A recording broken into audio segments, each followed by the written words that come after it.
السلام علیکم۔ میں اپنے ٹال پہنچا تو مینیجر مشتاق کی باتیں خوشی کے مارے کانوں کی لوؤں تک کھنچی ہوئی تھیں۔ آپ آپ نے تو کمال کر دیا سر جی، ادھر آپ گئے ادھر مال آ گیا، میں نے تو چیرنے کے لیے بھیج بھی دیا جی کڑا کے۔ مجھے دیکھتے ہی وہ اپنے مخصوص تکیہ کلام کے ساتھ خوشی سے بولا، جی کڑا کے کیوں، خوشی سے کیوں نہیں؟ میں بھی ذرا موڈ میں آ گیا۔ او جی خوشی سے ہی، یہ تو ایسے ہی تکیہ کلام ہے۔ وہ جھمپی ہوئی مسکراہٹ سے بولا۔ وہ بغیر قدغن کے اپنا تکیہ کلام فٹ کرنے کی کوشش کرتا تھا۔ ویسے سر جی کیا رب نواز اتنا ہی تھوڑ دلا ثابت ہوا تھا کہ آپ کو دیکھتے ہی اس پر ایسی دہشت سوار ہو گئی کہ فوراً مال بیچ دیا؟ وہ حیرت سے بولا۔ میں اپنے آفس روم میں آ کر بیٹھ گیا تھا۔ اس کے تحیر امیز استفسار پر میرے ہونٹوں پر پوری اسرار سی مسکراہٹ پھیل گئی۔ میں اسے کیا بتاتا کہ یہ اس کے رانگ نمبر کا کمال تھا یا پھر حسن اتفاق، مگر وہ ذرا احمق سا شخص تھا، اس لیے ابھی میں اس سے رب نواز کی سوتیلی بیٹی کاشانہ کے سلسلے میں ذکر کرنا نہیں چاہتا تھا۔ میں نے اسے ہدایت کی کہ وہ فوراً خام مال چروا کر رضوی صاحب کو روانہ کر دے، نیز آئندہ وہ کبھی بھی رب نواز جیسے دھوکے باز شخص سے کوئی کاروباری ڈیل نہ کرے، وغیرہ۔ مجھے رب نواز کے اس جھوٹ پر شدید غصہ آ رہا تھا کہ اس کے ٹرک ہزارہ سے آتے ہوئے حویلیاں میں پھنس کر رہ گئے تھے، جبکہ بقول کا شانہ کہ یہ اس نے میرے ساتھ جھوٹ بولا تھا۔ مجھ سے کیے گئے شاہ بلوت کی لکڑی کے طے شدہ سودے کا مال وہ کسی اور پارٹی کو دینا چاہتا تھا۔ اب میں سنجیدگی کے ساتھ اپنی 60 لاکھ کی خطیر رقم رب نواز کے حلق سے نکلوانا چاہتا تھا، جو خاصا مشکل کام تھا مگر ناممکن نہیں۔ اور پھر کاشانہ کے اچانک درمیان میں آنے سے مجھے ایک راہ سجائی دی تھی۔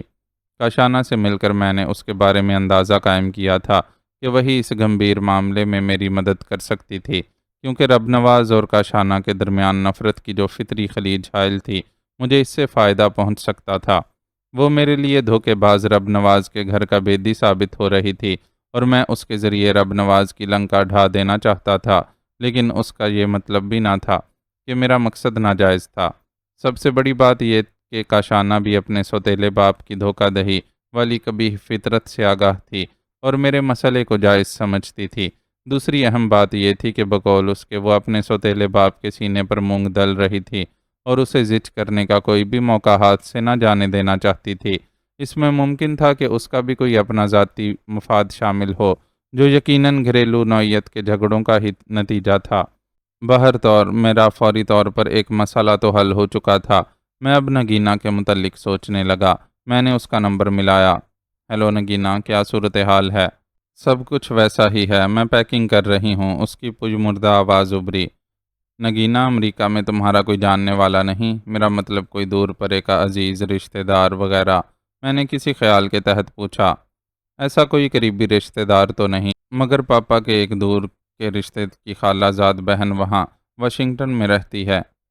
تم نے رابطہ کیا ہے ان سے؟ میں نے پوچھا۔ ہاں، وہی ہمیں ریسیو کرنے آئیں گی۔ میں تمہیں سی آف کرنے آؤں ایئرپورٹ پر؟ میں نے ہولے سے پوچھا۔ نہیں نادر، بس مجھے روانہ ہونے دو، میں شدید ذہنی پریشانی کا شکار ہوں۔ ویسے انکل نظر حیات ہوں گے میرے ساتھ؟ وہ ٹوٹے ٹوٹے لہجے میں بولی۔ اس کی بات پر میرے دل کی حالت خراب ہونے لگی اور بالآخر رابطہ منقطع ہو گیا۔ اچانک میری نگاہ شیشے کے دروازے سے پار، جہاں سے ٹال کے وسیع احاطے کا منظر صاف نظر آ رہا تھا، پڑی تو میں ذرا چونکا۔ وہ ایک سنگل ڈور پجیرو تھی جو تیزی سے اندر داخل ہوئی تھی اور یکدم بریک لگا کر اسے روکا گیا تھا۔ پھر میں نے ایک لمبے تڑنگے شخص کو دروازہ کھول کر گویا چھلانگ لگا کر برآمد ہوتے دیکھا، اور اس کے ہمراہ 3 مزید افراد بھی تھے۔ چاروں اپنی وضاقتہ سے چھٹے ہوئے بدمعاش نظر آتے تھے، جبکہ لمبے تڑنگے شخص کا کچھ زیادہ کرخت چہرہ تھا۔ ان لوگوں نے ٹائٹ جینز اور ہاف سلیو چست ٹی شرٹ پہن رکھی تھیں۔ لمبے تڑنگے شخص کے چہرے پر ہلکی ہلکی داڑھی بھی تھی۔ دور سے ہی میں نے اس کے کرخت چہرے سے اندازہ کر لیا تھا کہ وہ ہاتھ چھوڑ اور مغرور طبیعت کا مالک تھا۔ اس وقت ان کے بشرے سے جارحانہ عزائم کا اندازہ ہوتا تھا۔ ان کے جارحانہ تیوروں کو محسوس کر کے میری رگوں میں خون کی گردش یکلخت تیز ہو گئی۔ وہ میرے دفتر کی طرف لمبے لمبے ڈگ بھرتے ہوئے چلے آ رہے تھے۔ میں نے خود کو اس طرح ہی آرام سے براجمان رہنے دیا۔ دروازہ کھلا اور سب سے پہلے وہ لمبا تڑنگا شخص اندر داخل ہوا۔ اس کے بعد باقی تینوں بھی اندر آ گئے۔ تمہارا نام نادر علی خان ہے؟ لمبے تڑنگے نے مجھے گھورتی ہوئی نظروں سے دیکھ کر جھٹکے دار لہجے میں پوچھا۔ جی ہاں، آپ کی تعریف، میں نے پرسکون لہجے میں کہا۔ میرا نام گگل خان ہے اور مجھے ٹھیکیدار رب نواز نے بھیجا ہے۔ اس نے بتایا تو میں پل بھر کے میں سمجھ گیا کہ معاملہ کیا ہے۔ جی، میں آپ کی کیا خدمت کر سکتا ہوں؟ تشریف رکھیں، میں نے بدستور بے نیازی سے مگر اخلاقاً کہا۔ آج صبح جو ٹرک آئے ان کا مال ہمیں واپس چاہیے، گگل خان نے میرے چہرے پر نظریں ڈالتے ہوئے خرانٹ لہجے میں کہا۔ لیکن کیوں؟ وہ مال تو میرا ہے، رب نواز نے خود بھیجا تھا، میں اس کی پیمنٹ۔ بکواس بند کرو، ہمارے ساتھ دھوکہ کیا تھا تم نے، گگل خان نے غرا کر مجھے گھورتے ہوئے کہا، اور یکدم ہی میرے اندر کا جنگجو نادر علی خان جاگ اٹھا، اور پھر میں نے بھاری بھرکم پیپر ویٹ اٹھا کر، جو بعد میں گولی کی طرح میرے ہاتھ سے نکل کر گگل خان کی ناک پر لگا تھا، اور یکدم ہی میرے اندر کا جنگجو نادر علی خان جاگ اٹھا، اور پھر میں نے میز پر رکھا ہوا پیپر ویٹ اٹھایا، اور گولی کی طرح وہ میرے ہاتھ سے نکل کر گگل خان کی ناک پر لگا۔ اس کے حلق سے کرہ چیخ خارج ہوئی اور بھل بھل خون بہنے لگا۔ اس کے باقی گرگے ایک لمحے کو پھیلی ہوئی آنکھوں سے میری یہ غیر متوقع حرکت کو دیکھتے رہ گئے۔ پھر ان میں سے ایک نے زخمی گگل خان کو سہارا دیا، جو تکلیف کی شدت سے بری طرح کراہ رہا تھا۔ باقی دو گماشتے جا رہانہ تیوروں کے ساتھ میری طرف لپکے۔ میں ریوالونگ چیئر سے پشت ٹکائے ہوئے ان کی سمت تھوڑا سا گھما، اور سب سے پہلے اپنی طرف بڑھنے والے گماشتے کے پیٹ میں لات رسید کر دی۔ وہ چند قدم پیچھے لڑکھڑا گیا، دوسرا وحشیانہ غراہٹ کے ساتھ مجھ پر اچھلا۔ میں نے دوبارہ ریوالونگ چیئر پر بیٹھے بیٹھے لات گھمائی، اور وہ اچھل کر میری بھاری بھرکم ریوالونگ چیئر کی لمبی چوڑی نشست گاہ سے ٹکرایا۔ میں نے تیسری بار بیٹھے بیٹھے ہی ریوالونگ چیئر گھمائی، اور اپنے دائیں ہاتھ کی کوہنی اس کے پہلو پر رسید کر دی۔ ضرب کا زوردار ہونا ضروری تھا، ورنہ وہ سنبھلتے ہی اتنے قریب سے بآسانی مکے سے میرے چہرے کی تواضع کر سکتا تھا۔ میری کوہنی کی ضرب نے اسے ذرا دیر کے لیے بے بس کر دیا، تو پہلا والا لات گزیدہ بدماش مجھ پر جھپٹا۔ میں نے بجلی کی سی پھرتی سے کرسی چھوڑی، اور وہ کرسی پر جا پڑا۔ پھر اس سے پہلے کہ وہ سنبھلتا، ٹال کے مزدور شیشے کے پار سے اس دینگا مشتی کی جھلک دیکھ کر وہاں آ گئے اور ڈنڈے لیے اندر گھستے چلے آئے۔ میں ایک کونے میں بڑے آرام سے جا کھڑا ہوا تھا۔ پھر اس سے پہلے کہ مزدور ان کا مار مار کر بھرکس نکال دیتے، میں نے بآواز بلند ہاتھ سے اشارہ کرتے ہوئے ان سے کہا، ابھی رک جاؤ، اگر ان کا دماغ پھر بھی ٹھکانے نہیں لگے تو ان کا مار مار کر کیما کر دینا۔ وہ چاروں قہر و غضب کی تصویر بنے ہانپ رہے تھے اور مجھے غضبناک نظروں سے گھورے جا رہے تھے۔ میں نے مزدوروں کو اشارہ کیا، انہوں نے ان چاروں کو میرے آفس سے باہر دھکیل دیا۔ وہ مجھے خطرناک نتائج کی دھمکیاں دیتے ہوئے اپنی جیپ میں جا بیٹھے اور منہ کی کھا کر واپس لوٹ گئے۔ میں نے گگل خان اور اس کے تینوں ساتھیوں کو مزہ چکھا دیا تھا، مگر میں جانتا تھا کہ وہ بغیرت چلو بھر پانی میں ڈوب مرنے کے بجائے محاذ بنا کر اپنی ذلت کا بدلہ لینے دوبارہ ضرور آتے۔ میں ایسے زیر خرید کتوں کو لاتوں کے ذریعے خوش آمدید کہا کرتا تھا۔ میں نے مینیجر مشتاق کو بلا کر ٹال کی چوکیداری کے انتظامات سخت کرنے کی ہدایات دیں۔ اگرچہ اس سے پہلے ہی ٹال میں آگ لگنے کے واقعے کے بعد سے 2 چوکیداروں کے علاوہ میں نے 2 عدد لائسنس گن بردار بھی متعین کر رکھے تھے۔ کام معمول کے مطابق چل رہا تھا، جو شام تک جاری رہا۔ رضوی صاحب کو مال روانہ کر دیا گیا تھا۔ اب میں اسلام آباد ایئرپورٹ کی طرف نکلنا چاہتا تھا۔ میں نے رسٹ واچ میں وقت دیکھا، شام کے 7 بج چکے تھے۔ نگینا کی فلائٹ رات 11 بجے تھی۔ میرے پاس وہاں تک پہنچنے کے لیے 2 گھنٹے تھے۔ خاصی دیر کی ذہنی کشمکش کے بعد میں نے نگینا کو سی آف کرنے کا فیصلہ کر لیا تھا۔ نگینا کو سی آف کرنے کے بعد لامحالہ گرین لاج پہنچتے پہنچتے کافی دیر ہو جاتی۔ ماں دیر سے آنے کی وجہ دریافت کر سکتی تھی۔ میں ماں سے مصلحتاً بھی اب جھوٹ بولنے کا روادار نہ رہا تھا، اس لیے میں نے اس کا جواب بھی سوچ لیا تھا۔ چنانچہ میں ابھی نکلنے ہی لگا تھا کہ میرے موبائل کی بیل گنگنائی۔ یہ کاشانہ کی کال تھی۔ فنٹاسٹک نادر صاحب، واہ، آپ تو بڑے زبردست فائٹر ہیں۔ میرے موبائل کان سے لگاتے ہی اس کی پٹاخے دار آواز ابھری۔ ایسا کیا کر دیا میں نے؟ یہ کہتے ہوئے میں نے موبائل کان سے لگائے لگائے جیپ کی طرف قدم بڑھا دیے۔ میں تاخیر نہیں کرنا چاہتا تھا۔ ارے واہ، جیسے آپ کو معلوم ہی نہیں، اس کی کھنکتی ہوئی پرشوخ آواز میری سماعت سے ٹکرائی۔ آپ نے رب نواز کے خاص چیلے گگل خان کی ناک توڑ کر رکھ دی ہے اور اس کے ساتھیوں کو پیٹا، یہ کیا کم کارنامہ ہے؟ اس کا غرور توڑنے کے لیے۔ ہاں، وہ میرے آفس میں آ کر بدماشی دکھانے کی کوشش کر رہے تھے۔ یہ تو اچھا ہوا کہ ان چاروں کی جنگ مجھے اکیلے تک محدود رہی۔ بصورت دیگر میرے مزدور اگر ذرا بھی ہاتھ پیر چلاتے تو ان چاروں کا بھرکس نکال دیتے۔ ہاں، میں اس وقت دفتر میں ہی تھی جب وہ چاروں رب نواز کو اپنی ذلت بری کہانی سنا رہے تھے، اور اس وقت رب نواز بری طرح جھلا کر گوگل خان سے کہہ رہا تھا کہ اسے چوڑیاں پہن لینی چاہیے۔ یہ پہلا موقع ہے نادر صاحب کہ رب نواز کے خاص الخاص چیلے گوگل خان کو کسی نے یوں پچھاڑا ہے۔ اس کی بات پر میں نے کہا اگر انہوں نے دوبارہ میرے سامنے آنے کی جرت کی تو میں ان کا پورا جغرافیہ بھی بگاڑنے کی طاقت رکھتا ہوں۔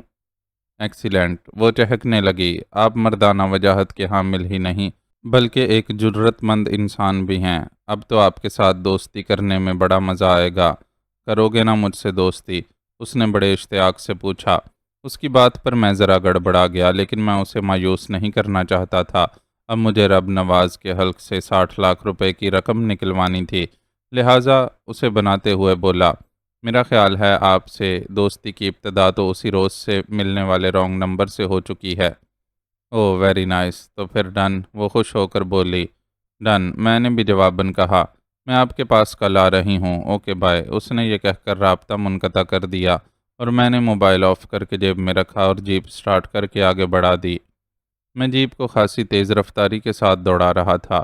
میں اب اس تذبذب میں مبتلا تھا کہ ماں کو تاخیر سے گھر آنے کی اطلاع کروں یا نہ۔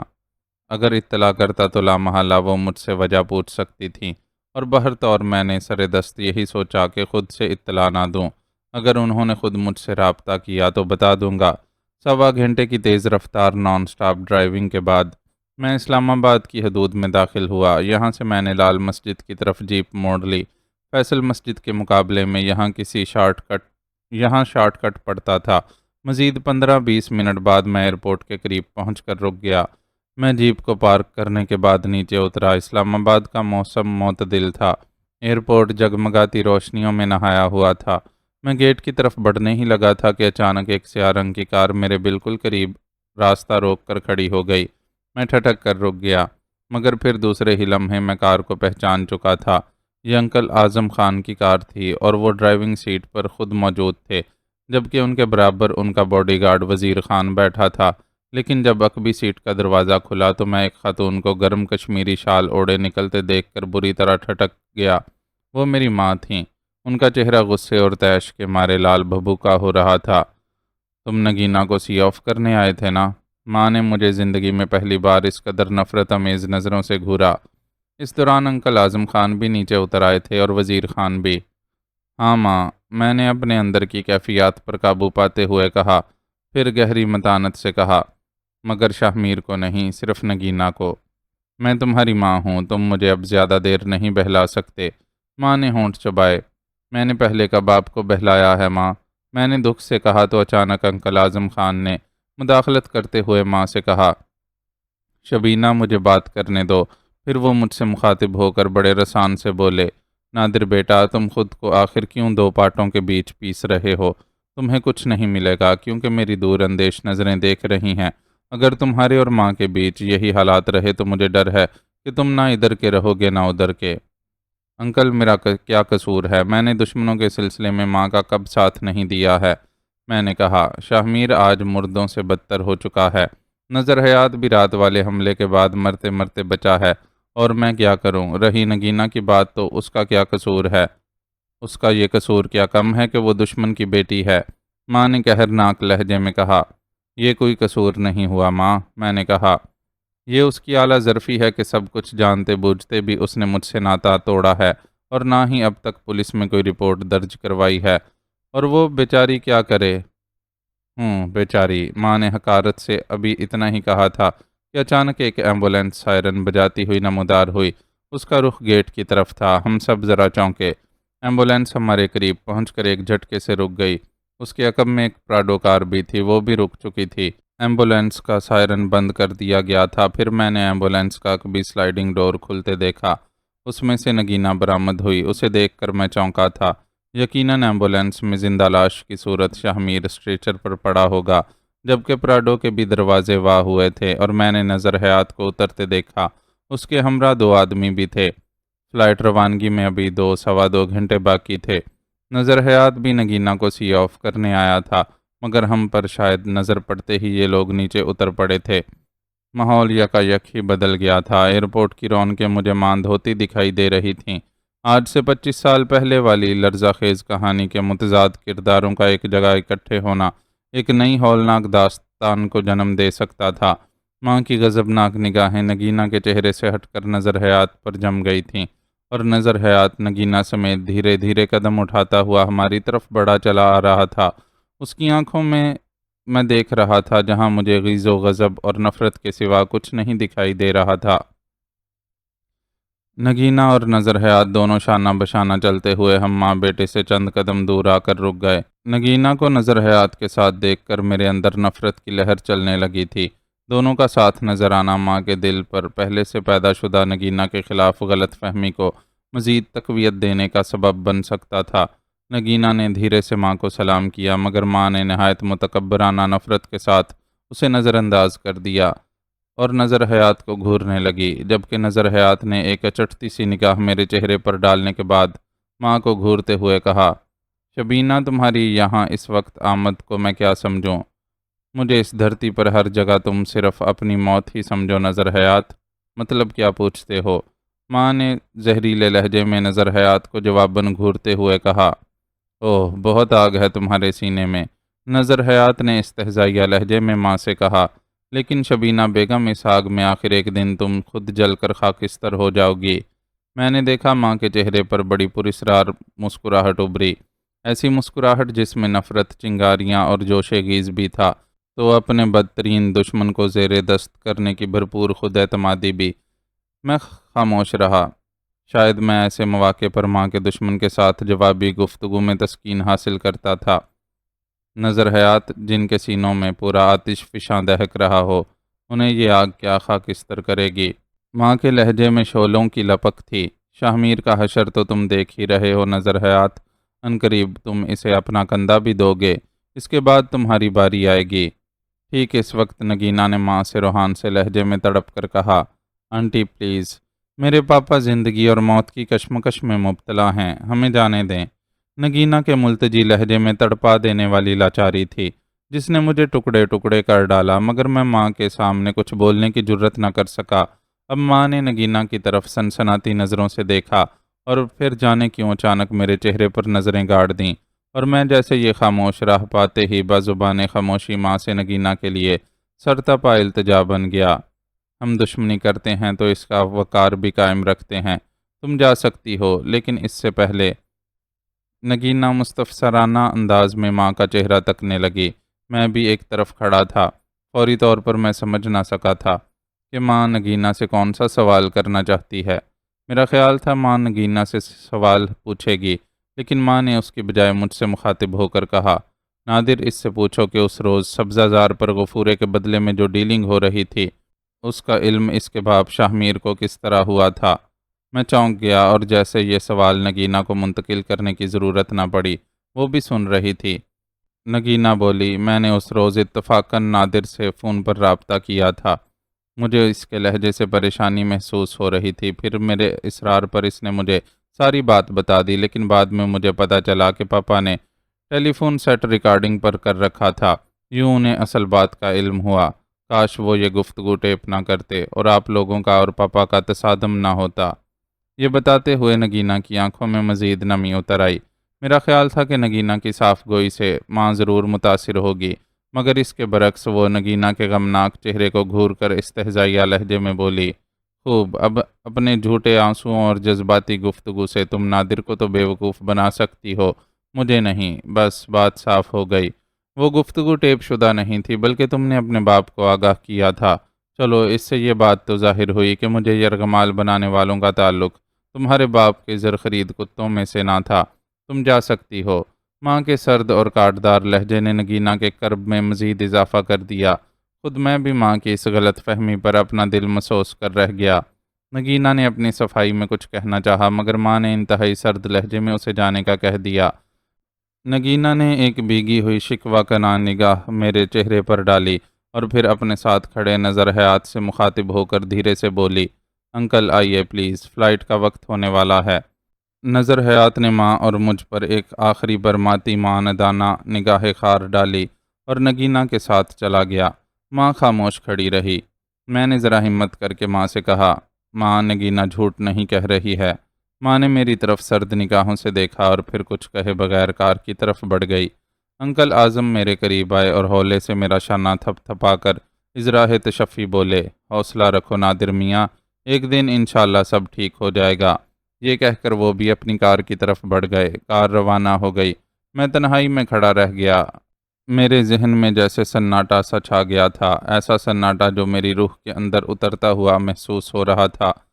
ہلکی ہلکی خنک ہوا کے جھونکے چل رہے تھے۔ میرے اندر اداس اور سرد شام اتری ہوئی تھی، اور کتنی دیر میں میں اسی طرح کھڑا رہا۔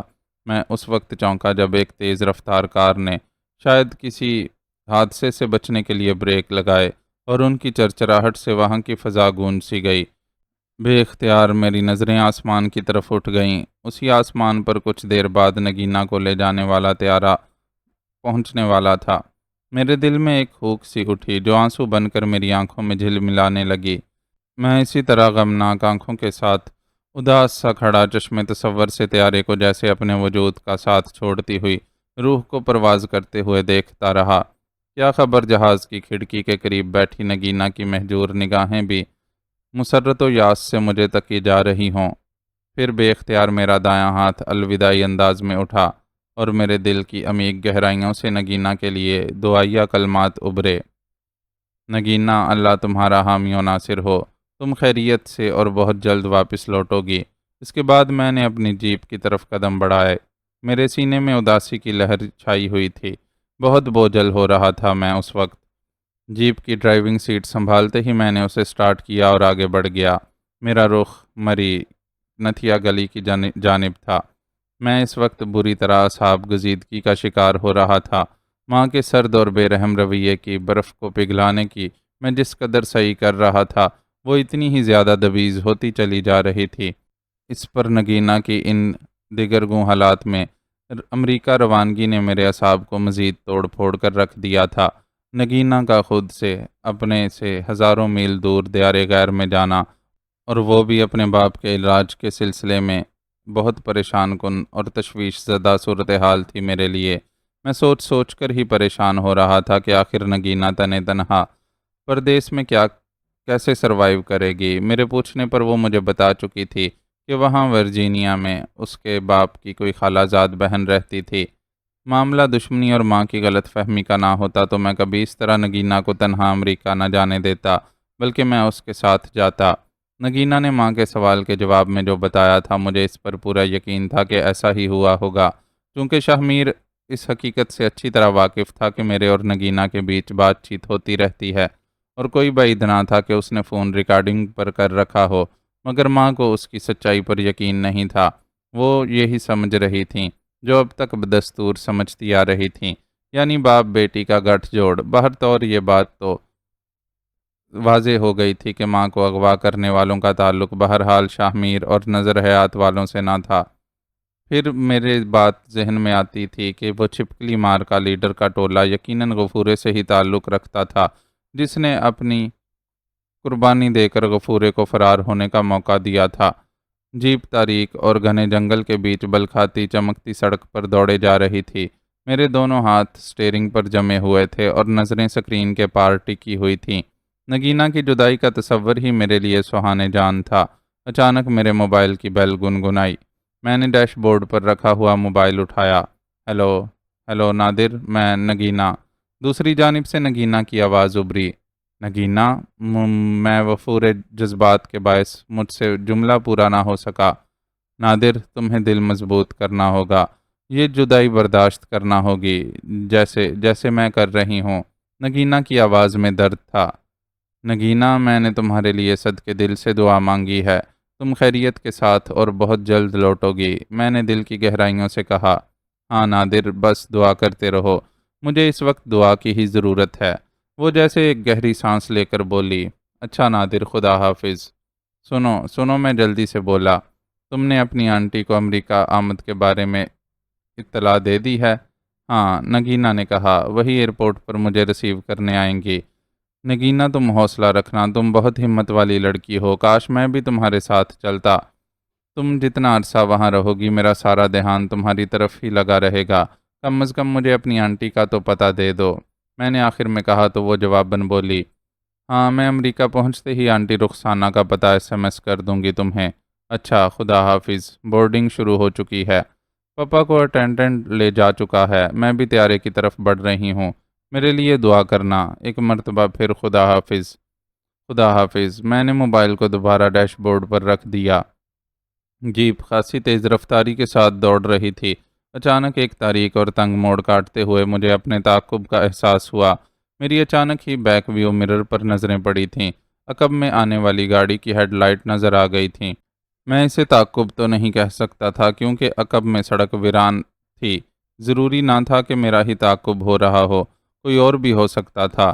تاہم جانے کیوں میری چھٹی حس خطرے کا الارم بجا رہی تھی۔ میں نے اس شبے کو دور کرنے کی غرض سے اپنی جیپ کی رفتار دانستہ دھیمی کر دی۔ اب گاہے گاہے عقبی منظر پیش کرنے والے آئینے میں عقب سے آتی گاڑی کو دیکھنے لگا۔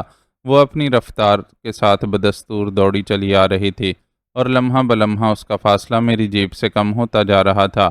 میرے اعصاب تن گئے، حالات ہی ایسے تھے کہ مجھے اپنے سائے تک سے بھی محتاط رہنا پڑتا تھا۔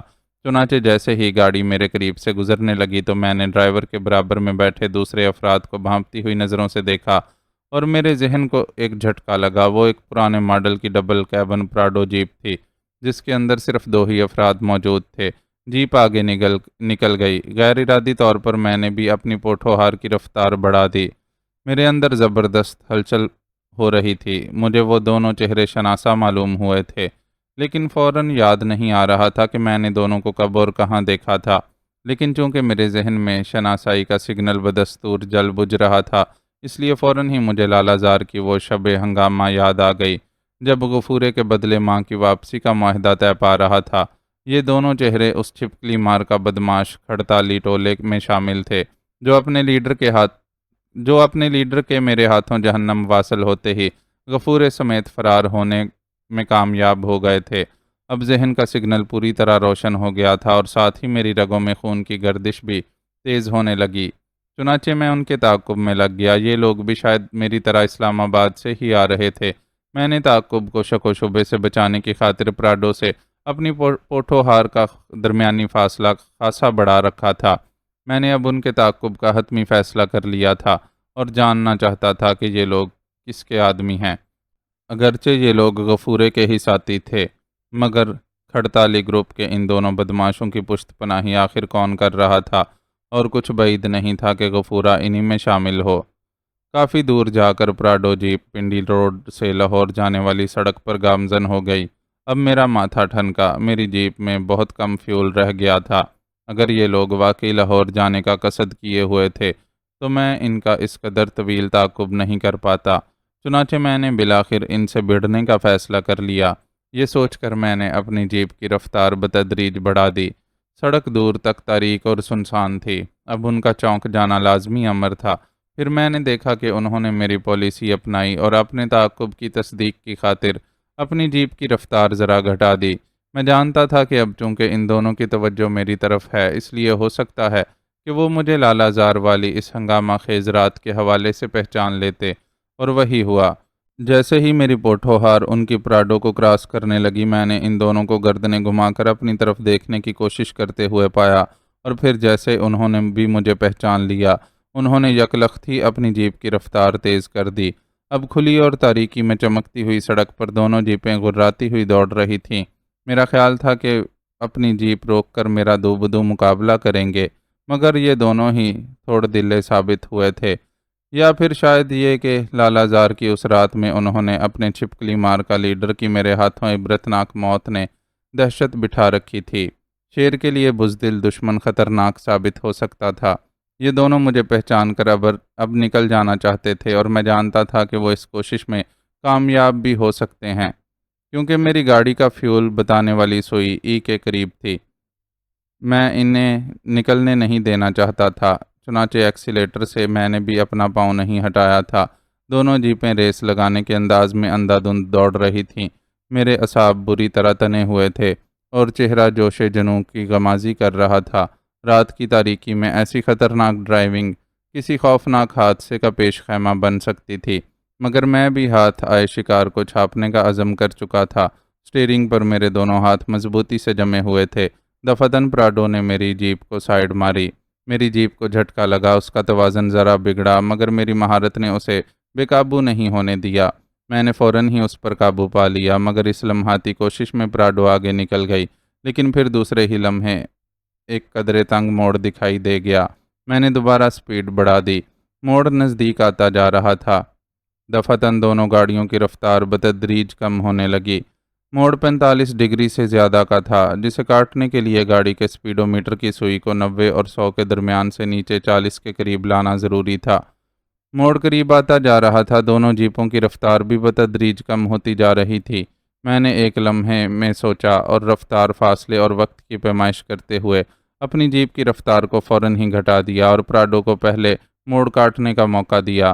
پھر جیسے ہی وہ موڑ پر گھومی، میں نے اپنی جیپ کا ایکسیلیٹر پوری قوت سے دبا دیا اور پھر ہلکی پھلکی جیپ گرا کر آگے بڑھی اور موڑ کاٹتی ہوئی پراڈو سے ٹکرائی۔ نتیجتاً پراڈو کچے میں اتر گئی اور الٹتے الٹتے بچی۔ اس کا انجن بند ہو گیا۔ میرے لیے اتنا وقت کافی تھا۔ میں بجلی کی سی تیزی کے ساتھ نیچے اترا تو اچانک میں نے غفورے کے دوسرے ساتھی کے ہاتھ میں پستول کی جھلک دیکھی اور وہ دروازہ کھول کر نیچے اتر آیا۔ میں نے کھڑکی کی آڑ لیتے ہوئے سب سے پہلے نہایت پھرتی کے ساتھ ڈرائیور کی کن پٹی پر طاقتور گھونسا جڑ دیا۔ اس کے منہ سے اوک کی ہلکی سی آواز خارج ہوئی اور پھر وہ گردن ایک طرف ڈال کر بے ہوش ہو گیا۔ عین اسی وقت اس کے ساتھی نے مجھ پر پستول سے فائر کر دیا۔ ایک دھماکہ ہوا، مگر میں یکدم پیچھے ہٹ کر جیپ کے بونٹ کی آڑ میں ہو گیا۔ میگارد ہر وقت میرے ساتھ ہوتا تھا۔ میں نے فوراً ہی اسے نکال کر اپنے ہاتھ میں پکڑ لیا۔ غفورے کے ساتھی نے ابھی میرے ہاتھ میں پستول کی جھلک نہیں دیکھی تھی، مگر وہ مجھ سے بہرحال محتاط تھا اور شاید مجھے نہتہ سمجھ کر جمع ہوا تھا، ورنہ وہ کب کا لالا زار والی رات کی طرح بھاگ چکا ہوتا۔ میں نے جھکے جھکے بونٹ کی آڑ لیتے ہوئے آگے بڑھنا شروع کیا اور ساتھ ہی ذرا سر ابھار کر دیکھا تو میں نے دشمن کو غائب پایا۔ یکا میرے ذہن میں بجلی کے کندے کی طرح ایک خدشہ ابھرا اور پھر میں سپرنگ کی طرح اچھل کر بونٹ پر چڑھ گیا۔ ٹھیک اسی وقت پراڈو کے نیچے گولی چلنے کی آواز ابھری۔ میرا خدشہ درست ثابت ہوا تھا۔ دشمن نے نیچے جھک کر میرے پیروں پر گولی چلانے کی کوشش کی تھی۔ ناکامی کی صورت اور بونٹ پر میرے اچھل کر چڑھنے کی دھمک نے اسے جیسے غیر ارادی طور پر سیدھا کھڑے ہونے پر مجبور کیا، تو میں نے اس پر اپنے میگارد سے گولی چلانے کے بجائے اس کے چہرے پر اپنے بوٹ کی ایک زوردار ضرب رسید کر دی۔ وہ بھیانک انداز کی کراہ امیز چیخ کے ساتھ کئی قدم پیچھے لڑکھڑا کر جھاڑیوں میں جا گرا۔ پستول بھی اس کے ہاتھ سے چھوٹ کر گر پڑا تھا۔ میں بھلا اب اسے کہاں موقع دینے والا تھا؟ میں ایک ایتھلیٹ تو تھا ہی۔ چنانچہ میں نے وہیں سے ایک لانگ جمپ لگائی اور فضا میں اڑتا ہوا سیدھا دشمن پر جا پڑا۔ میری دونوں ٹانگیں اس کے سینے پر جم کر پڑتیں تو یقیناً اس کے سینے کے پنجر پسلیاں ٹوٹ کر اس کے پھیپھڑوں میں پیوست ہو جاتیں، مگر اس نے اپنے بچاؤ کی صرف اس قدر کوشش کی کہ اپنے وجود کو سکیڑ لیا۔ میں اس پر گرا۔ وہ کراہ امیز انداز میں چیخا۔ میں نے ہانپتے ہوئے اپنے دونوں ہاتھوں سے اس کی گردن دبوچ لی۔ اسی وقت میری سماعتوں سے جیپ کے سٹارٹ ہونے کی مخصوص آواز ابھری۔ ایک لمحے کے لیے میری توجہ بٹ گئی۔ میں نے گردن موڑ کر غیر ارادی طور پر عقب میں دیکھا تو میں نے دیکھا کہ دشمن ہوش میں آتے ہی جیپ سٹارٹ کر کے فرار ہونے کی کوشش کر رہا تھا۔ توجہ بٹتے ہی میرے دوسرے زیر دست دشمن کو مجھ پر وار کرنے کا موقع مل گیا۔ اس نے جما کر اپنے ایک ہاتھ کا گھونسا میرے جبڑے پر رسید کیا۔ ضرب کی شدت نے میرے دماغ کو جھنجھنا دیا۔ پہلے والے دشمن کی جیپ سٹارٹ کرنے کی کوشش جاری تھی۔ مجھے زیر دست دشمن کی طرف متوجہ ہونا پڑا۔ مجھے گھونسا رسید کر کے گویا اس نے میرے وجود کی آتش جنوں بھڑکا دی تھی۔ میں نے ایک ہی زوردار پنچ مار کر اسے لمبا کر ڈالا اور اسی وقت مجھے ایک تیز اور ہسٹریائی انداز کی نسوانی چیخ سنائی دی۔ یہ آواز جیپ کے اندر سے ابھری تھی۔ میرے پاس حیرت میں پڑ کر وقت ضائع کرنے کا کوئی موقع نہ تھا۔ میں گراتا ہوا جیپ کی طرف بڑھا۔ اس اثنا میں جیپ سٹارٹ ہوتے ہی ایک جھٹکے سے آگے بڑھ چکی تھی۔ جیپ کے اندر سے نسوانی چیخیں ابھی تک بلند ہو رہی تھیں، جس نے میرے الجھن امیز تجسس کو مزید بڑھا دیا تھا۔ میں نے جیب میں ٹھونسا ہوا میگارد نکال کر جیپ کے ٹائر کا نشانہ لیا اور لبلبی دبا دی۔ تاریکی کے باوجود میرا نشانہ حیرت انگیز طور پر کامیاب ثابت ہوا۔ سماعت شکن دھماکے سے جیپ کا ٹائر برسٹ ہوا اور وہ ایک طرف جھک گئی۔ میں تیزی سے آگے بڑھا، جیپ رک چکی تھی۔ اس کے اندر سے دشمن دروازہ کھول کر آنن فانن قریب کی تاریک جھاڑیوں میں گم ہو گیا۔ میں نے 2-3 مزید فائر جھونک مارے، لیکن وہ فرار ہونے میں کامیاب ہو چکا تھا۔ میں دوڑ کر پراڈو کے پاس پہنچا اور کھڑکی سے اندر جھانکا۔ پراڈو جیپ کے اندر مدھم روشنی میں ایک جوان العمر عورت کو دیکھ کر میں بری طرح چونکا تھا۔ وہ رسن بستہ حالت میں جیپ کے فرش پر پشت کے بل پڑی ہوئی تھی، مگر میرے چونکنے کی وجہ اس کی مجھ سے شناسائی تھی۔ یہ غزالہ تھی، وہ بھی مجھے دیکھ کر چونک اٹھی تھی۔ دفعتاً مجھے اپنے عقب میں آہٹ سنائی دی۔ میں فوراً پلٹا، لیکن مجھے دیر ہو چکی تھی۔ کسی نے اچانک ہی عقب سے میری کھوپڑی پر کسی ٹھوس شے سے وار کیا تھا۔ مجھے اپنا ذہن تاریکی میں ڈوبتا ہوا محسوس ہونے لگا۔ اس کے بعد مجھے کچھ ہوش نہ رہا۔ یہ 10x12 کا کمرہ تھا، جس کے محدود ماحول میں ہوش آنے کے بعد میری آنکھ کھلی تھی۔ کمرے میں ٹیوب لائٹس روشن تھی، جبکہ کمرہ ہم دونوں کے علاوہ ہر شے سے عاری تھا، یعنی میرے علاوہ سپاٹ کمرے کے ننگے فرش پر غزالہ بھی موجود تھی۔ میری سمجھ میں نہیں آ رہا تھا کہ آخر مقتول جواد احمد کی بیوی غزالہ کو غفورے کے ساتھیوں نے کیوں اغوا کیا تھا۔ یہ لوگ یقیناً اسے اسلام آباد سے اغوا کر کے کہیں لے جا رہے تھے، مگر غزالہ پنڈی میں رہتی تھی۔ ہو سکتا تھا کہ وہ اس رات والے عجیب و غریب واقعے اور اپنے بد نصیب شوہر جواد احمد کے قتل کے بعد اسلام آباد میں کہیں مقیم ہو، اور یہ لوگ بو گیر کتوں کی طرح اس کی بو سونگھتے ہوئے وہاں تک پہنچے ہوں۔ مگر کیوں؟ غزالہ کی غفورے کے ٹولے کے ساتھ کیا دشمنی تھی؟ اب مجھے یہ غزالہ ہی بتا سکتی تھی۔ اس رات جب غزالہ پراسرار طور پر مجھے مدد کی غرض سے بصد اصرار اپنی رہائش گاہ میں لے گئی تھی، آج شاید اس پراسرار ڈرامے کا پردہ گرنے والا تھا۔ بہرطور شکر تھا کہ مجھے رسن بستہ نہیں کیا گیا تھا، جبکہ غزالہ بھی اب جکڑ بندیوں سے آزاد میری طرح ننگے فرش پر بے سدھ پڑی ہوئی تھی۔ اسے بھی اب ہوش آنے لگا تھا۔ مجھے اپنے سر کے پچھلے حصے میں ٹیس سی اٹھتی محسوس ہوئی۔ میں نے ہاتھ رکھ کر چوٹ کو سہلایا تو وہاں ایک گومڑ کا ابھار محسوس ہوا۔ مجھے وہاں خون کی چپچپاہٹ بھی محسوس ہوئی تھی۔ میں نے اس معمولی چوٹ کو خیر بات کہا اور غزالہ کی طرف متوجہ ہوا۔ وہ ملک روز رنگ کے مہین سلیپنگ گاؤن میں ملبوس تھی، اور اس کے پرشباب جسمانی خطوط توبہ شکن انداز میں اپنی قیامت خیز جھلک دکھا رہے تھے۔ یہ سب کیا گورکھ دھندا ہے؟ میں نے سرسری نظروں سے کمرے کا جائزہ لینے کے بعد پوری طرح ہوش میں آتی ہوئی غزالہ سے پوچھا۔ وہ خود دہشت زدہ نظر آ رہی تھی، یکدم فرش پر اٹھ کر بیٹھ گئی۔ وہ خاصی ہراساں نظر آ رہی تھی، مگر میں نے فوراً محسوس کیا کہ میری موجودگی پر وہ متحیر ہونے کے ساتھ ساتھ قدرے مطمئن بھی نظر آنے لگی تھی۔ تو تمہاری ان لوگوں کے ساتھ کیسے مڈبھیڑ ہو گئی؟ وہ اپنے بے ترتیب سلیپنگ گاؤن کو درست کیے بغیر مجھ سے بولی۔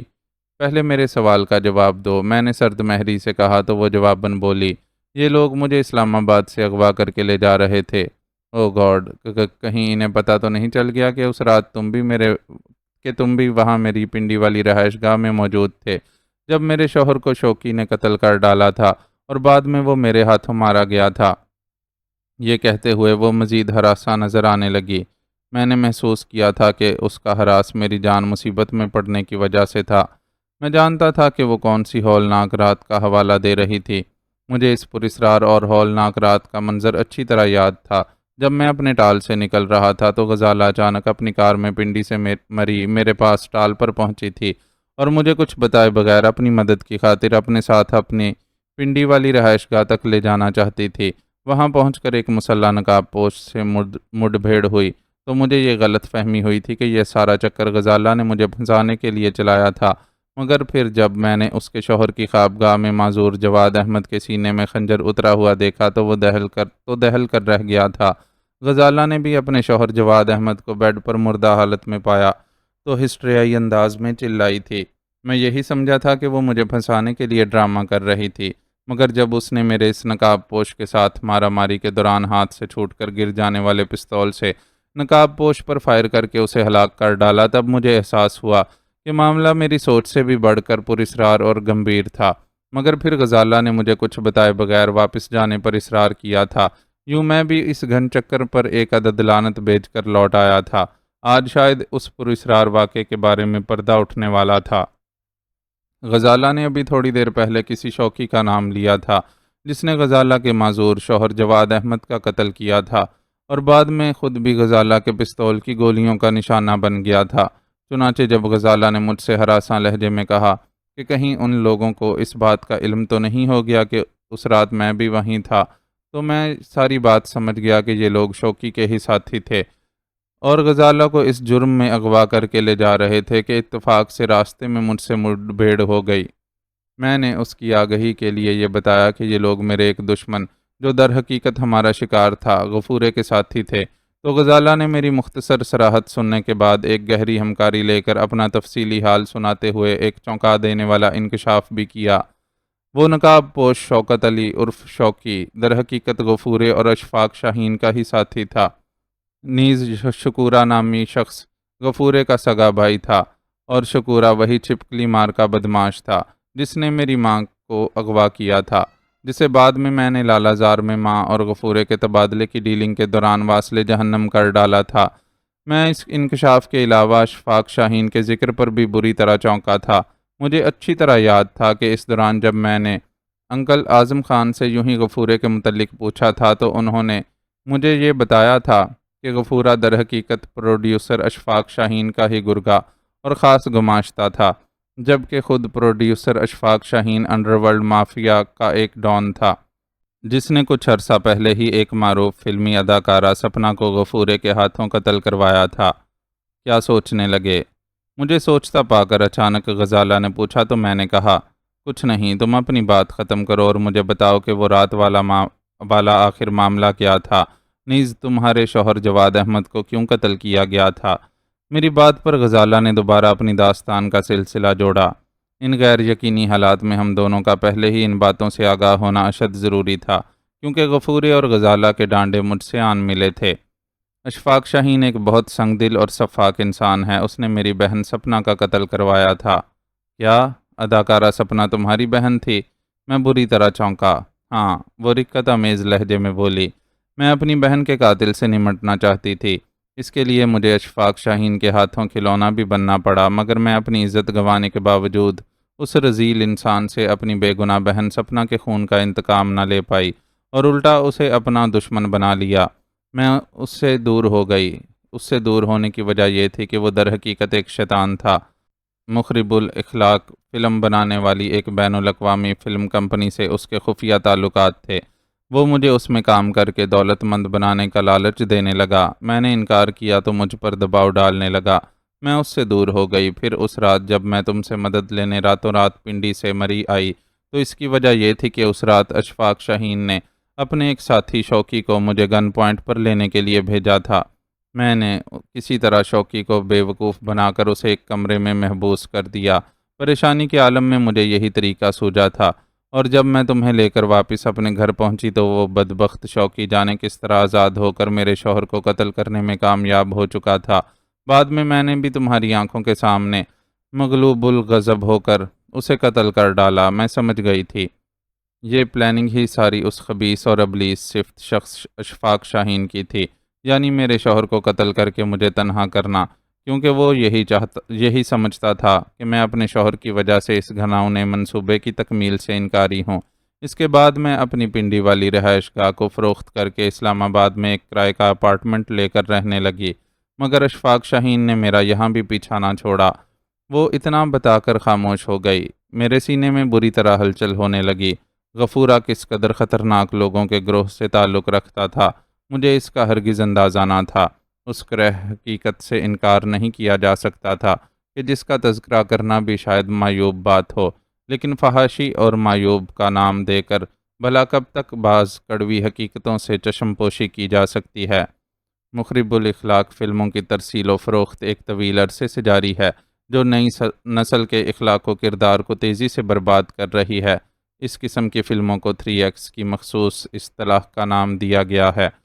یہ تو خیر ایک پرانا مسئلہ تھا ہی، اور اس گندی وبا پر قابو نہ پانے کی وجہ سے آج نوبت یہاں تک آ پہنچی ہے، جو شاید بہت کم لوگوں کو معلوم ہے کہ اب انڈر ورلڈ فلم مافیا نے زیادہ سے زیادہ دولت کمانے کی خاطر اپنے وطن عزیز میں بھی ایسی بلو فلمیں خفیہ طور پر بنانا شروع کر دی تھیں، جن کے باقاعدہ کاروباری مراسم امریکہ کی ریاست کیلیفورنیا کی معروف بلو فلم کمپنی سے استفار ہو چکے تھے۔ اور انہی کے تعاون سے ان کی ڈسٹریبیوشن پورے ملک میں نہیں بلکہ پوری دنیا میں ہو رہی تھی۔ باہر کا گند باہر والے جانے، مگر ہمیں اپنے ملک سے تو کم از کم اس برائی کو ختم کرنا چاہیے۔ یہاں یہ مذموم اور شرمناک کاروبار شروع ہو چکا تھا۔ اب مجھے غزالہ بتا رہی تھی کہ یہاں اس کا چیف اشفاق شاہین تھا اور غفورہ اس کا دست راست تھا۔ کیا سوچنے لگے نادر؟ مان مجھے دوبارہ سوچ میں ڈوبا دیکھ کر غزالہ نے الفاظ کو ٹہکا دیا تو میں چونک کر خیالات کے بھنور سے ابھر کر پھر ایک گہری ہمکاری لے کر بولا، اس کا مطلب ہے ہم دونوں ہی اس وقت بہت خطرناک قسم کے کریمنل اور انڈر ورلڈ کے ایک بہت بڑے گینگسٹر کے ہتھے چڑھ چکے ہیں۔ ہاں نادر، مجھے بھی سب سے زیادہ یہی پریشانی ہو رہی ہے۔ میری پرتشویش بڑبڑاہٹ سن کر وہ بھی متوحش لہجے میں بولی، خیر کچھ نہ کچھ تو کرنا ہی پڑے گا۔ میں نے پرسوچ لہجے میں کہا، میں ذرا کمرے کا جائزہ لے لوں۔ یہ کہہ کر میں اٹھا۔ یہ کمرہ ہم دونوں کے علاوہ ہر شے سے عاری تھا، حتیٰ کہ اس کی چہار دیواری میں کوئی کھڑکی تک نہ تھی، سوائے چھوٹے سے چکور روشن دان کے، جو کمرے کی جنوبی سمت کی دیوار میں خاصی بلندی پر تھا اور اس کے چوکھٹے پر موٹی موٹی آہنی سلاخیں نصب تھیں۔ میں کچھ سوچ کر دروازے کی طرف بڑھا۔ حسب توقع اس میں ایک ذرا سی بھی جھری تک نہ تھی۔ روشن دان سے مقدور بھر نظر آنے والے تاریک آسمان سے ظاہر ہوتا تھا کہ ابھی رات اپنے پچھلے پہر پر ہی تھی۔ میں نے غزالہ کی جانب پلٹ کر اس سے دھیمی آواز میں پوچھا، کیا تمہیں اندازہ ہے کہ ہم اس وقت اس خبیث اور ابلیس صفت شخص اشفاق شاہین کی ہی قید میں ہیں؟ مجھے 100% یقین ہے، وہ مستحکم لہجے میں جواباً بولی، کیونکہ جو لوگ ہمیں یہاں لائے ہیں میں انہیں اچھی طرح جانتی ہوں۔ یہ لوگ اشفاق شاہین کے ہی گماشتے ہیں۔ مجھے اب اس بات پر ایک نئی تشویش نے آن گھیرا تھا۔ اگر یہ لوگ اشفاق شاہین جیسے خطرناک انڈر ورلڈ گینگسٹر کے آدمی تھے تو یقیناً غفورہ سمیت چھپکلی مار کا زرد رو بدماش لیڈر بھی اشفاق شاہین کا ہی خاص آدمی ہوگا، جس نے میری ماں کو یرغمال بنایا تھا اور اس کی رہائی کے بدلے لالہ زار میں غفورے کی رہائی کی ڈیلنگ کے دوران وہ میرے ہاتھوں جہنم واصل ہو چکا تھا۔ اس کے نتیجے میں غفورہ فرار ہونے میں کامیاب ہو چکا تھا۔ گویا اب اشفاق شاہین کی توپوں کا رخ میری جانب ہو سکتا تھا۔ میں نے غزالہ کو اس چھپکلی مار کا بدماش کے حلیے سے آگاہ کرتے ہوئے بتایا تو وہ مزید ہراساں ہو گئی اور خوفزدہ نگاہوں سے میری جانب تکتے ہوئے لرزیدہ لہجے میں بولی کہ کیا تم نے شکورے کو قتل کر ڈالا؟ اس کا میرے ہاتھوں یہی انجام ہونا تھا۔ اس نے میری ماں کو اغوا کرنے کا ناقابل معافی جرم کیا تھا۔ اب مجھے پتہ چلا ہے کہ وہ میری ماں کو اغوا کرنے کے بعد فون پر مجھ سے اس قدر لچر اور خبیثانہ گفتگو کیوں کر رہا تھا؟ اس لیے کہ وہ اشفاق شاہین جیسے مکروہ شخص کا ساتھی تھا۔ میں دانت پیس کر بولا تو غزالہ کی حالت مزید تشویشناک ہو گئی۔ وہ اب بہت زیادہ خوفزدہ اور ہراساں نظر آنے لگی تھی۔ پھر کپ کپاتے ہوئے لہجے میں بولی، تو تم نہیں جانتے نادر کہ تم نے نادانستگی میں کیسے خطرناک لوگوں سے ٹکر لے لی ہے۔ شکورہ اور غفورہ دونوں سگے بھائی ہیں اور اشفاق شاہین کے مقرب الخاص بھی۔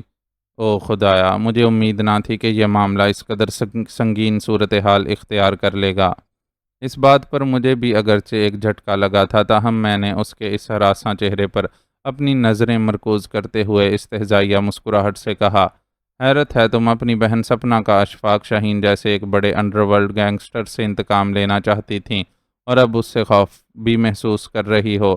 میرے طنز پر وہ برا منائے بغیر بولی، میں علل اعلان اس سے ٹکرانے کی بے وقوفی ہرگز نہیں کر سکتی تھی۔ میں پہلے اس کے قریب آنا چاہتی تھی، مگر قریب آنے کے بعد ہی مجھے اس حقیقت کا احساس بھی ہو گیا کہ اسے ہلاک کرنا اتنا آسان نہ تھا کہ سانپ بھی مر جائے اور لاٹھی بھی نہ ٹوٹے۔ شاید میں اتنی بہادر نہ تھی، تاہم یہی بات میرے الٹا گلے پڑ گئی۔ میں نے اپنی عزت تو اس کے ہاتھوں گنوا دی تھی، مگر جان گنوانے کا مجھے بھی حوصلہ نہ ہو پایا تھا، تاہم میں موقع کی منتظر تھی۔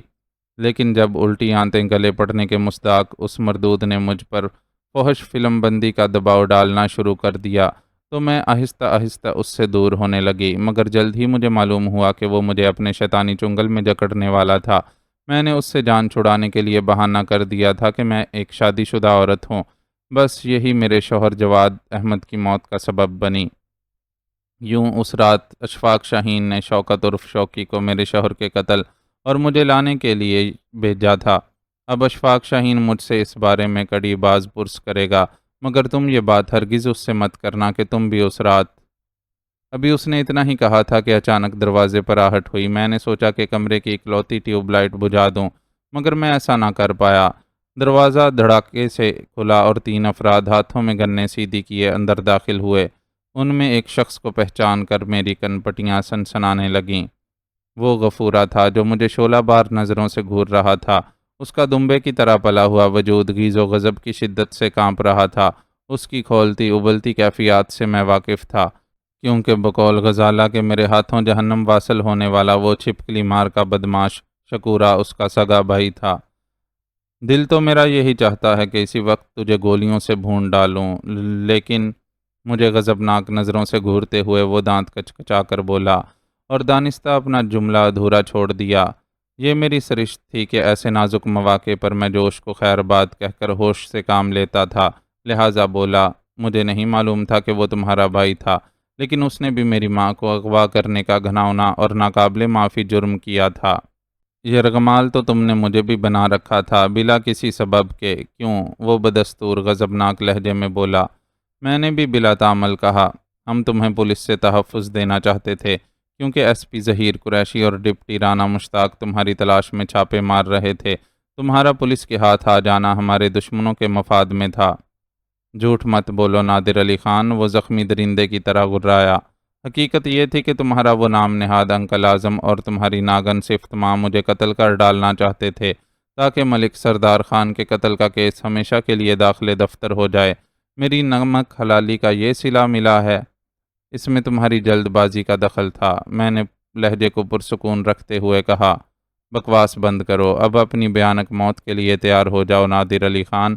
وہ غضبناک لہجے میں گررایا۔ اس کے خطرناک تیوروں سے اندازہ ہوتا تھا کہ وہ مجھے اسی وقت گولیوں سے بھون دینے کا ارادہ رکھتا تھا۔ میرے وجود میں سنسنی پھیل گئی۔ اس کے باقی دونوں مسلح ساتھی میری جانب اپنی گنوں کا رخ کیے نہایت مستعد کھڑے تھے، جبکہ غزالہ خزاں رسیدہ پتے کی طرح کانپ رہی تھی۔ میری عقابی نظریں بظاہر غفورے کے طے شاور چہرے پر جمی ہوئی تھیں، لیکن ساتھ ہی ٹرائگر پر اس کی انگلی کا بھی جائزہ لے رہی تھیں۔ اب کسی بھی لمحے کچھ بھی ہو سکتا تھا۔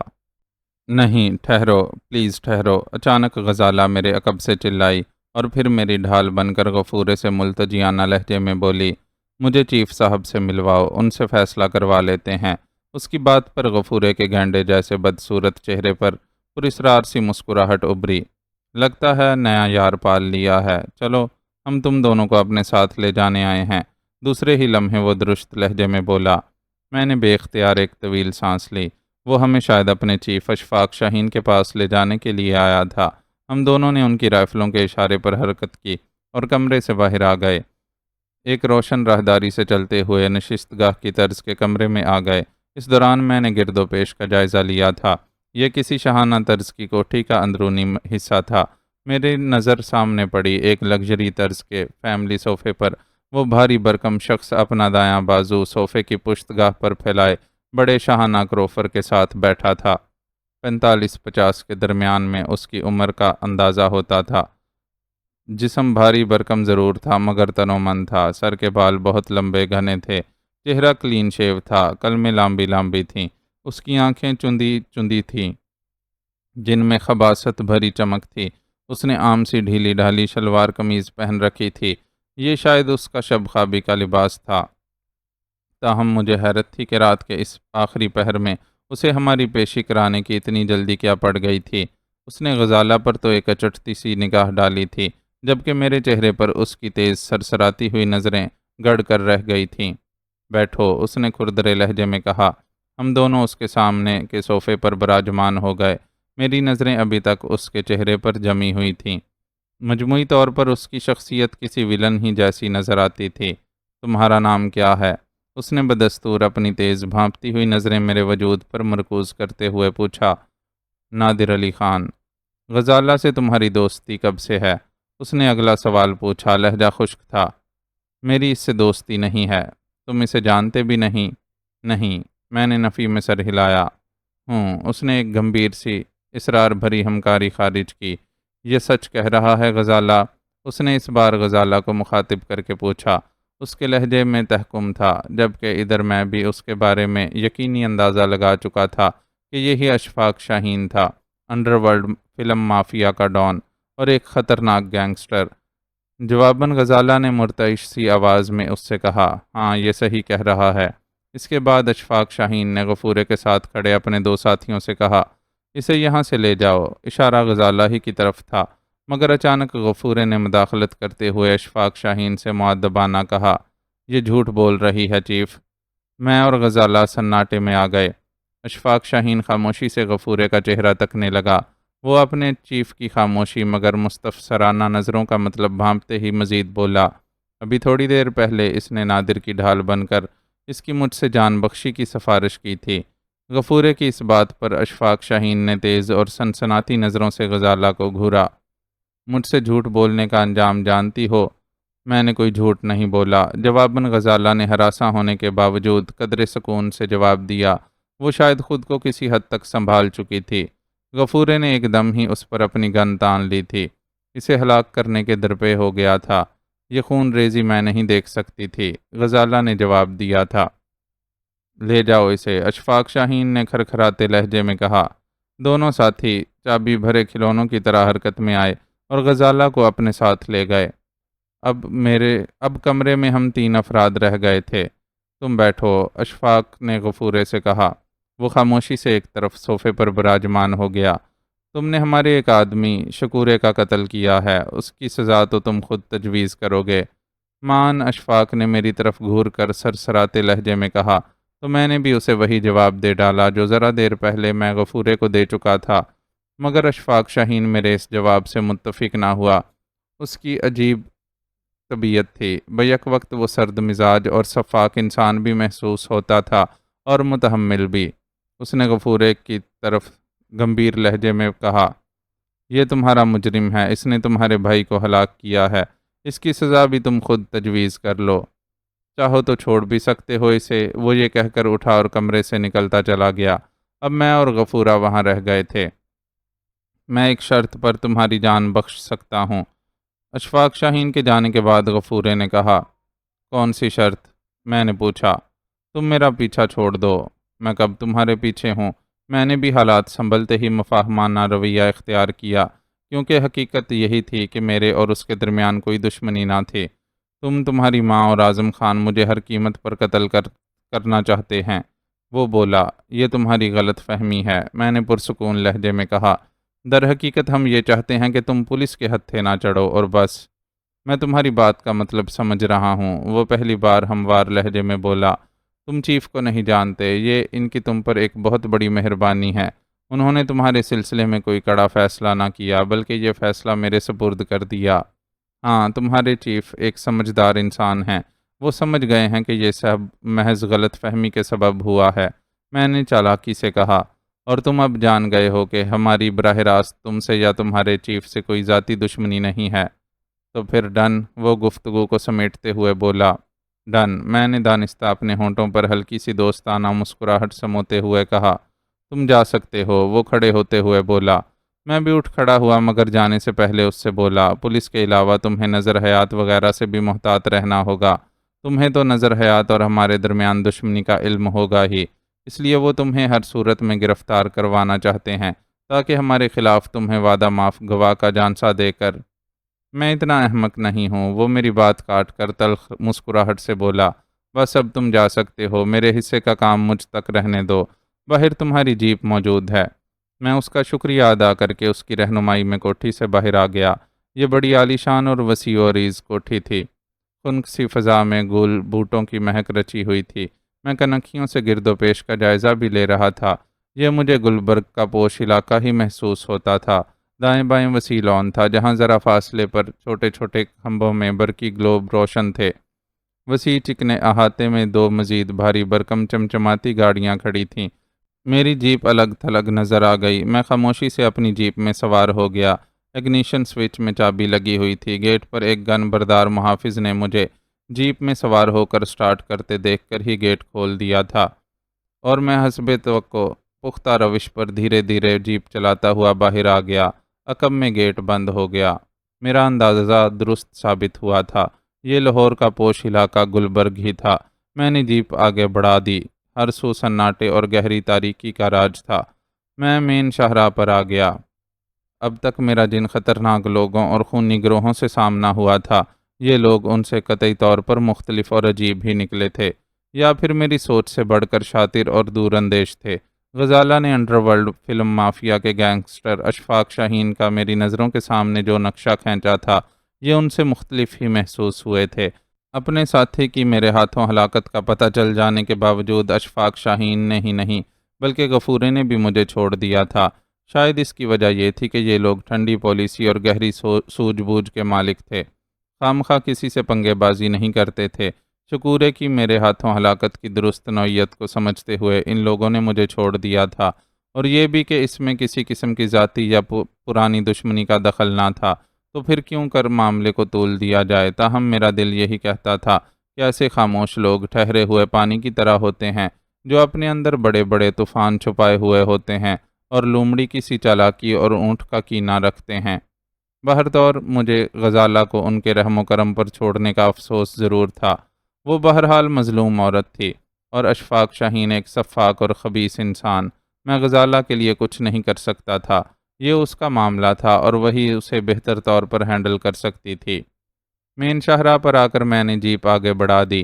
اچانک میرے پاؤں غیر اختیاری طور پر بریک پیڈل پر رک پڑے۔ رات کے سناٹے میں جیپ کے ٹائر سماعت شکن آواز سے چرچرائے اور جیپ ایک جھٹکے سے رک گئی۔ غزالہ کا غمگین اور مظلوم چہرہ میری نظروں کے سامنے رقصاں ہو گیا۔ بقول غزالہ کے اشفاق شاہین جو گھناؤنا کاروبار کرتا تھا، وہ غزالہ کو بھی اس کی بھینٹ چڑھانا چاہتا تھا۔ یہ درست تھا کہ وہ کوئی باکردار عورت نہ تھی۔ کبیر سے اس کے رنگین و سنگین تعلقات کا تو میں خود عینی گواہ تھا، مگر کسی کی اریاں فلم بنا کر اسے کمائی کا ذریعہ بنانا، پہلے اس کی بہن سپنا کو بے دردی سے قتل کر دیا گیا، پھر اس کے معذور شوہر کو ہلاک کر ڈالا، اب وہی سفاک اور ابلیس صفت لوگ اسے اپنے کالے دھندے کی بھینٹ چڑھانا چاہتے تھے۔